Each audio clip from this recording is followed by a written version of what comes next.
Атлантида жоғалған жұмақ туралы аңыз. Ежелгі дәуірде пайда болған ең жақсы аңыздар бүгінгі күнге дейін сақталған.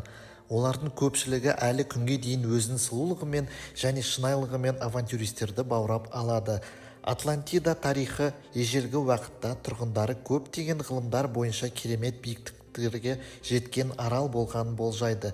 Бірақ содан кейін ол күшті жер сілкінісінен қирап атлантиялықтармен оның тұрғындарымен бірге батып кетті.